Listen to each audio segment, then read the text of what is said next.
ನಮಸ್ಕಾರ. ಕತೆ ಏನು ಅಂತ ಹೇಳು. ಎಂತ ಕತೆ ಅನ್ನೋದೇ ಗೊತ್ತಾಗಿಲ್ಲ. ಥಿಯೇಟರ್ಗೆ ಬಂದು ಮಲ್ಕೊಂಡ್ರೆ ಕತೆ ಹೆಂಗಮ್ಮ ಗೊತ್ತಾಗುತ್ತೆ ನಿನಗೆ? ನೋಡಿ ನಮ್ಮ ಜೊತೆಲಿ ಅವ್ರು ಸಿನಿಮಾಗೆ ಬರಲ್ಲಪ್ಪ. ಸೊ ಏನಪ್ಪ ಅಂತ ಹೇಳಿದರೆ, ಮುತ್ತು ಯುವರಾಜ್ ಕುಮಾರ್ ಇವರು ಹಳ್ಳಿಲೇ ಇರಬೇಕು. ಹಳ್ಳಿ ಅವಾಗ ಸರಿ ಇತ್ತಲ್ಲ.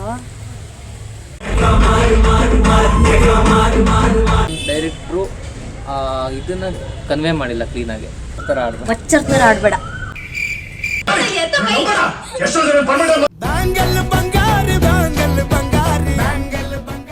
ಹಾಯ್, ಎಕ್ಕ ಫಿಲ್ಮ್ ಏನೋ ನೋಡಾಯಿತು. ಸೊ ನಾನು ನನ್ನ ಫ್ರೆಂಡ್ ಇಬ್ಬರು ಹೋಗಿರೋದು. ಆದರೆ ಇನ್ನೊಬ್ಬ ನನ್ನ friend already Ekka film ನೋಡಿದಾನಂತೆ.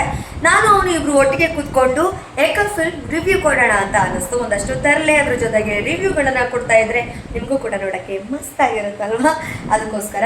So he's waiting for me. ನಾನು ಹಾಲು ಕುಡಿದು ಹೋಗಬೇಕು. ಬನ್ನಿ ಹೋಗೋಣ. ನಮಸ್ಕಾರ ಅನ್ನೋಣ, ಆಯ್ತಾ? ನೀನು ಫಸ್ಟ್ ನೋಡಿ, ನನ್ನ ಕಣ್ಣು ನೋಡು. ಕರೆಕ್ಟ್ ಇದೆ ನಿನ್ನ ಕಣ್ಣು.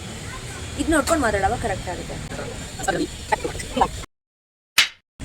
ನಮಸ್ಕಾರ.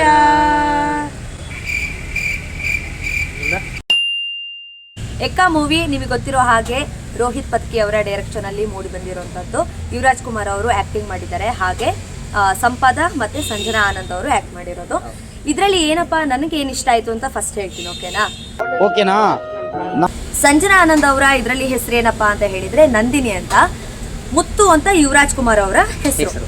ಸೊ ಅವರು ನಂದಿನಿ ಅವರ ನೇಮ್ ಏನ್ ಟೈಪ್ ಮಾಡ್ಕೊಂಡಿರ್ತಾರೆ ಅಂದ್ರೆ ನಂದಿನಿ ತುಪ್ಪ.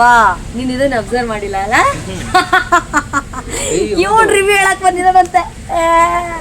ನಮ್ಮ ಹೊಟ್ಟೆ ಎಷ್ಟು ಉರ್ಸ್ತಾವ್ರೋ ಭಗವತ್ನ ನೋಡಿದ್ರೆ. ಸೊ ಮುತ್ತು ಅಂದ್ರೆ ಯುವರಾಜ್ ಕುಮಾರ್ ಅವರು ಹಳ್ಳಿಲೇ ಇರೋದು, ಹಳ್ಳಿಲೇ ಹುಟ್ಟಿ ಹಳ್ಳಿಲೇ ಬೆಳೀತಾ ಇರ್ತಾರೆ.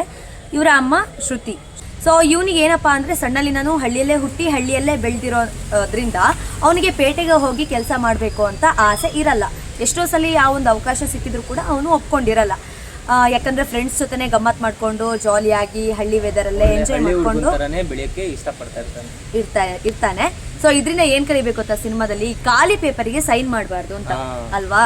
ಖಾಲಿ ಪೇಪರಿಗೆ ಸೈನ್ ಮಾಡಬಾರ್ದು ಅಂತ. ಇನ್ನೊಂದೇನು ಅಂದ್ರೆ ಅತಿಯಾಗಿ ಒಳ್ಳೆತನ ಇರಬಾರ್ದು, ಸಹಾಯ ಮಾಡಬಾರ್ದು. ಒಳ್ಳೆತನ ಇಲ್ಲ ಅಂದ್ರೆ ಇನ್ನ ಒಳ್ಳೇದು ನಿಮ್ಗೆ.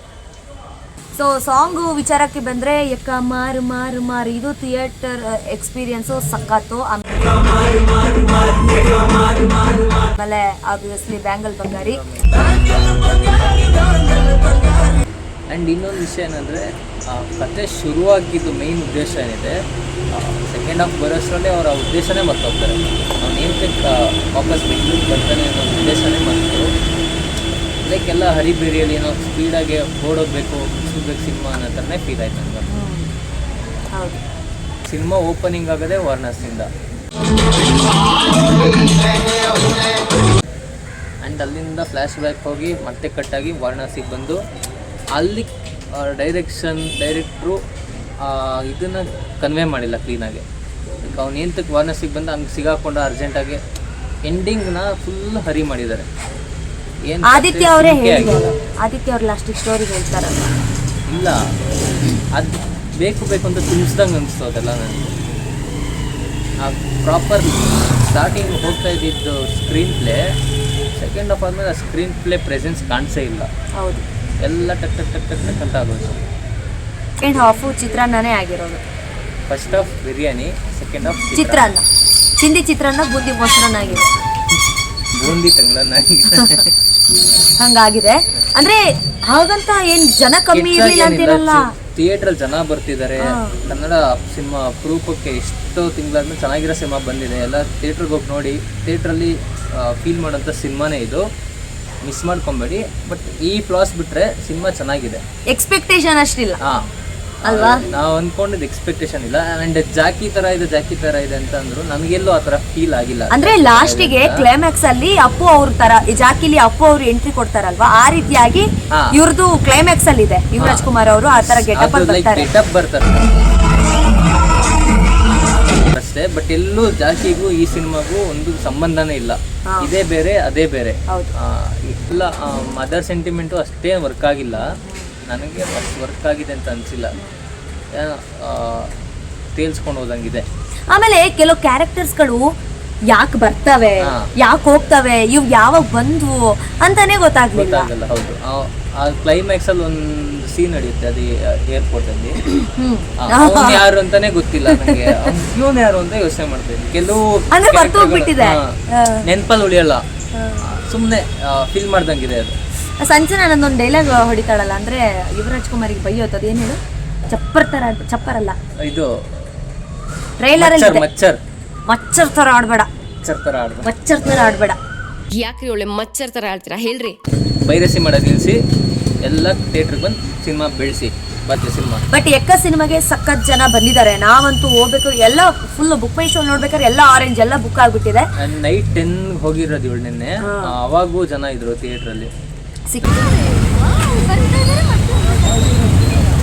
ನಾನು ಇವತ್ತು ಮಾರ್ನಿಂಗ್ ಶೋಗೆ ಹೋಗಿದ್ದೀನಿ, ಅವಾಗೂ ಜನ ಫುಲ್ ತುಂಬಿ ತುಳುಕ್ತಾ ಇದ್ರು ಥಿಯೇಟರ್ ಅಲ್ಲಿ. ನೋಡಿ ನಮ್ ಜೊತೆಲಿ ಅವ್ರು ಸಿನಿಮಾಗೆ ಬರಲ್ಲಪ್ಪ. ಮಚ್ಚರ್ ತರ ಆಡಬೇಡ ನೀನು. ಹಾ ಓಕೆ. ಆಮೇಲೆ ಲೊಕೇಶನ್ ಚೇಂಜ್ ಮಾಡಿದ್ವಿ, ಯಾಕಂದರೆ ಅಲ್ಲಿ ಸಿಕ್ಕಾಪಟ್ಟೆ ವೆಹಿಕಲ್ ಸೌಂಡ್ ಇತ್ತು.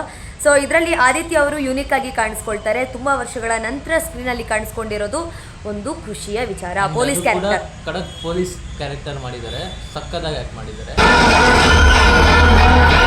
ಅರುಣ್ ಸಾಗರ್ ಅವರು ತುಂಬ ವರ್ಷಗಳ ನಂತರ ಸ್ಕ್ರೀನಲ್ಲಿ ಕಾಣಿಸ್ಕೊಂಡಿದ್ದಾರೆ. ಆಮೇಲೆ ಸಾಧು ಕೋಕಿಲ ಸರ್ ಅವರು ಕೂಡ.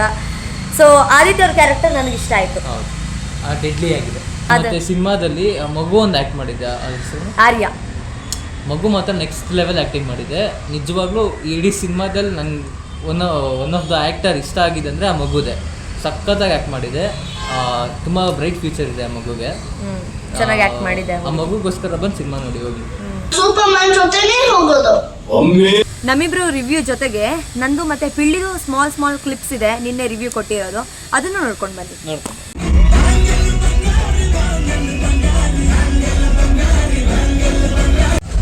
ಬ್ಯಾಂಗಲ್ ಬಂಗಾರಿ ಸಾಂಗು ಮತ್ತೆ ಯಾಕ ಮಾರು ಮಾರು ಮಾರು, ಇದು ಥಿಯೇಟರ್ ಎಕ್ಸ್ಪೀರಿಯನ್ಸ್ ಬೇಕಂದ್ರೆ ಥಿಯೇಟರ್ ಬಂದು ನೋಡಿ ಅಷ್ಟೇ. ಎಕ್ಸ್ಪೆಕ್ಟೇಷನ್ಸ್ ಇಂದ ತುಂಬ ಜನ ಬಂದಿದ್ದಾರೆ. ಸೊ ಪಿಳ್ಳಿ ಹೇಗನ್ನಿಸ್ತು ಸಿನಿಮಾ ಹೇಳು. ಯಾಕ ಮಾರು ಮಾರು ಮಾರು, ಯಾಕ ಮಾರು ಮಾರು ಮಾರು ಏನು ಅಂತ ಹೇಳು. ಎಂತ ಕತೆ ಅನ್ನೋದೇ ಗೊತ್ತಾಗಿಲ್ಲ. ಯಾರೋ ಬಂದ ಮಸ್ತಾನ್ ಅಂತ ಗೊತ್ತಾಯ್ತು. ಯಾರೋ ಬರ್ತಾರೆ, ಯಾರೋ ಹೋಗ್ತಾರೆ, ನೋ ಹೊಡಿತಾರೆ, ಥ್ಯಾಂಕ್ಸ್ ಇಲ್ಲ, ಸಾರಿ ಇಲ್ಲ, ಟ್ಯಾಂಕ್ಸ್ ಇಲ್ಲ, ಒಂದು ಬಾಯ್ ಇಲ್ಲ, ಒಂದು ಹಾಯ್ ಇಲ್ಲ. ಮತ್ತೆ ಹಲೋ, ಹಾಂ ರೋಹಿತ್ ಪದಕೀರ. ಹಾಂ ಸರ್, ಒಂದು ನಿಮಿಷ ಬಂದೆ. ಒಂದು ಬಿಲ್ಡಪ್, ಓವರ್ ಬಿಲ್ಡಪ್. ಸೊ ಇದಾಗಿತ್ತು ಎಕ್ಕ ಮೂವಿಯ ಸ್ಮಾಲ್ ರಿವ್ಯೂ. ನೀವು ಕೂಡ ಸಿನಿಮಾವನ್ನು ನೋಡಿ ಪೈರಸಿಯನ್ನು ಮಾಡಬೇಡಿ, ಹೇಮಂತ್ ಅವ್ರು ಹೇಳಿರೋ ಥರನೇ. ಹಾಗೆ ಜೂನಿಯರ್ ಸಿನಿಮಾ ಕೂಡ ಚೆನ್ನಾಗಿ ರನ್ ಆಗ್ತಾ ಇದೆಯಂತೆ. ಅದೇ ರೀತಿಯಾಗಿ ಮುಂಬರುವಂಥ ಎಲ್ಲ ಸಿನಿಮಾಗಳನ್ನು ನೋಡೋಣ, ಬೆಳೆಸೋಣ. ಅದ್ರ ಜೊತೆಗೆ ಹರ್ಷಿಸ್ ಡೈರಿನ ಕೂಡ ಸಬ್ಸ್ಕ್ರೈಬ್ ಮಾಡಿ ಅಂತ ಹೇಳ್ತಾ, lots of love, take care, bye bye.